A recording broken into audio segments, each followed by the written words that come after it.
From turtles to fruit bats, minority species increasingly under threat, says the United Nations. I'm going to read into this more from The Guardian, you guys.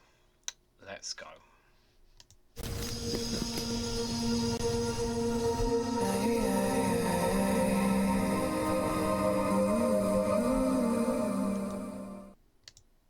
Good morning, good afternoon, good evening, wherever you are in the world. This is Reganelite here with an article from The Guardian with the headline, From Turtles to Fruit Bats, Migratory Species Increasingly Under Threat, says the United Nations. Mitigating animals are at risk from pollution, spread of invasive species, and the climate crisis first reported of its kind reveals. Guys, while you're here, before I give my initial thoughts, if you can, hit the like button and share across social media for others are notified of this video. So, I know the climate ones are ones that not many people kind of are more keen or to talk about, but I do think it is a topic that we don't. It's not necessarily on the forefront of our minds, shall we say, and it should be when you are thinking about the future generations of kids and whatnot. But this is more about the wildlife, the species, and how much I really do appreciate the wildlife and the creatures of this world that we have had the privilege to, whether it's to touch, to watch, to see them, that we share this planet with. And some of these creatures are absolutely beautiful. Some of them are actually extraordinary. They can do some amazing things. And the more time passes, and yes, the people, those who are skeptical of the climate change, will argue that it is simply a case of, well, certain species die off, new species come in, and it's a case about adapting to survive. There is an argument to that, but my counter argument would be, well, why should that be something that's being caused by man? Because this is the thing, man, the human species is causing this issue. It is causing this change. It is causing, for example, rivers and ponds that used to be full of water in many parts of the world to have much less water than they used to be. It is causing mountains in Iceland that used to be full of snow all year round to no longer having the ice on top of their snow during the summer time. This is Iceland, we're talking about one of the coldest countries on the planet. The amount of severe weathers that we have had in the UK and in other places across the world have been extreme heat waves that we have had. Last summer and the summer before in particular, here in the UK, we hit such record heat waves here. Well, extraordinary temperatures for something that the UK has not really prepared for. And while people may say, "Oh, it's a bit of hot weather is not going to hurt anyone," might actually hurt your crops. You see, as the temperatures increase, it can hurt species that normally live in certain areas. It can also damage farmlands where farms are normally able to grow certain fruits and that for society. And if they become too hot, then they're not going to grow, and then you're going to have less food in the world. That means people are going to starve in certain parts of the world and die as a result of these temperatures. The emissions that we are causing are an issue, and we have to find ways to combat this. This is not just a UK thing, this is a global thing, and this is something that all governments around the world need to look at ways of reducing emissions. And unfortunately, there was also an article from Sky News where they were talking to a company that owns private jets, and it said that it had roughly around about 22,000 private jets that are used from politicians to celebrities. And just imagine, if you cut that in half. Now, one of the biggest polluters out there, actually, believe it or not, is America. And yeah, I am saying America, because one of my biggest criticisms of America when it comes to climate is their decision not to have built a rail infrastructure in their country. I think that's one of the biggest one of the most fatal mistakes that the country have made. They could have saved so much emissions if they had built a vast rail network instead of building these long driveways and all these planes that they're having to take from state to state. Just the amount of emissions could have been reduced if they built a railway industry there. At least, for what it's worth, Russia has one. Russia has one that connects most of its network as well. Whatever you might think of the government and its leader, at least they've had a rail network. You can see that there is a grand railway network, that high-speed network the projects is going underway in Europe as well, in order for them, just in terms of transport. But some animals, yes, will have to adapt, but these animals should not have to adapt because of problems caused by man. And that's the argument that I have. And we shouldn't have to kill off species just because of us wanting to enrich ourselves even more than we need to. These species need to be protected, they need to be looked after, and it shouldn't be at the expense of the human race. Every species should have a fair balance on this planet. And I commend those out there, just want to commend those out there who have gone out of their way to save so many species out there, to stop them from going extinct, whether it is from hunters, poachers, or whether it is from climate itself. Thank you for the work that you do. So let's read into this article, guys.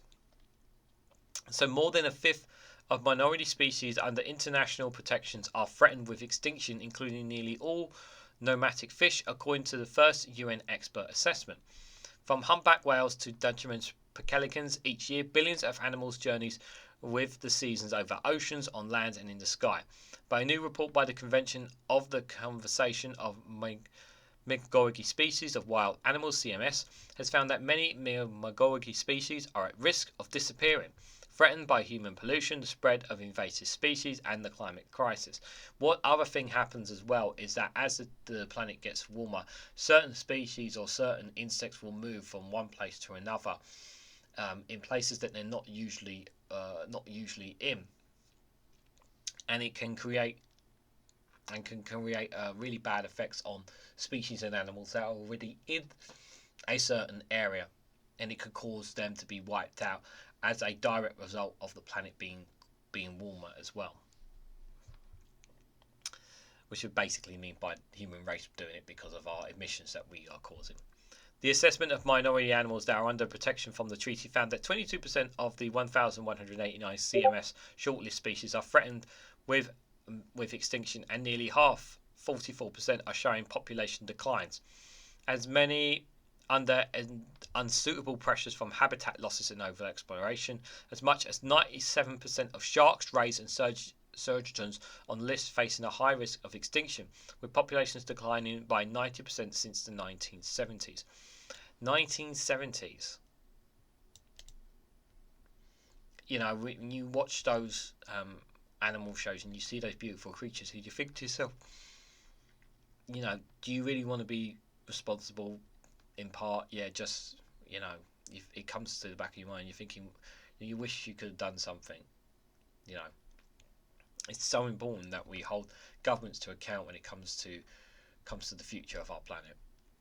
Wildlife can travel enormous distances while migrating, culminating in some of nature's most dramatic journeys, such as a million wildebeest travelling from the Saharas in Tanzania to Mara in Kenya, the Pacific salmon returning upbeat to breed across the west coast and the US. Gorillas and nearly half of all turtles covered by the convention are in danger of disappearing, according to the analysis, while those experiencing declines include bar-tailed goatwits, which fly more than 8,000 miles non-stop between Alaska and Australia, the straw-coloured fruit bat, which undertakes the largest mammal migration across Africa, and the critically endangered European eel. The report comes as governments gather for a summit in Swaziland, Uzbekistan, to discuss how better to protect the world's migratory species, Executive Secretary Amy Frascall told The Guardian that the trend towards increased extinction risk was huge cause for alarm, but there is also much that the government could do about the declines. The reason why species are covered by the convention is because they are in trouble. It is not surprising to find some of them are endangered. The problem is the trend. 44% of listed species are in decline, and that increasing extinction risk is something that applies globally to minority species, Frankerwell said. Their enforced species are affected by the habitat losses. 7 out of 10 are affected by overexploitation, which includes intentional killing of species through hunting or poisoning, as well as bycatch. People might not realise that whales, lions, gorillas and giraffes and many birds are minority species. It is a huge cause for alarm, she said. That's a picture there of a flying. Thousands of knot take flight during the Shanahishkam Spectacular in Norfolk. The birds migrate from the Arctic to spread wintry to the Escoti. That is that image there. Beautiful, beautiful creatures, for them to, it's a long journey for them. To conserve those that remain and help populate recover, the report authors recommend that human infrastructure on key flyways, swimways and migration paths should be minimised. They also say more work should be done to understand the areas that are crucial to migration and better protect them. In spite of conservation efforts, 70 listed species, including the steppe eagle, Egyptian vulture and wild camel, have suffered population decreases over the past 30 years. Inga Anderson, the UN's environmental chief, has said that the global community has an opportunity to translate this latest science into concrete conservation action. Given the precarious situation of many of these animals, we cannot afford to delay. Frankwell added, there are many things that are needed to be done on addressing the drivers of environmental change, such as agriculture for habitat destruction, the sprawl of cities. We have to look at rail, road and fences. One of the most important things for migratory species is something we can call the ecosystem integrity. They need particular sites to breed, feed and travel. If those sites cannot be accessed or they don't exist anymore, then it's obviously going to be detrimental, which in turn will lead to them either being extinct or trapped within cages forever, trapped in cages and zoos basically, because they have nowhere else to go. The convention covers minority species that require international coordination to protect their survival. The report authors identify 399 threatened minority species that are not listed under the convention. I'll put a link to this Age of Extinction coverage there for those who want to have a look at it as well. There will be a link to the article as well, guys. All these species, like I said at the start, guys, these animals and wildlife, they need to be looked after. We have a responsibility to look after this planet. We have a responsibility to care for them. And it's easy for people to say, well, it's not my problem. Oh, it's going to be the next generation's problem. Well, you're here and now, so you have a chance to do something. And I'm not saying that ordinary people are going to stand up and protest and whatnot. What I'm saying is that we need to pressure our governments, we need to pressure MPs, we need to pressure our politicians for this change to protect our planet and to protect our species.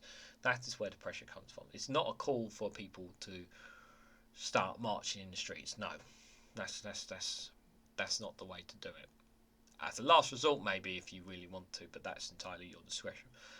But pressuring your politicians, your local MPs here in the UK or vice versa in places part of the world, that is where the difference must need to be made, so that they realise the situation that we are in, so that they can pressure governments within government, and that those who are in government can pressure other governments to take action.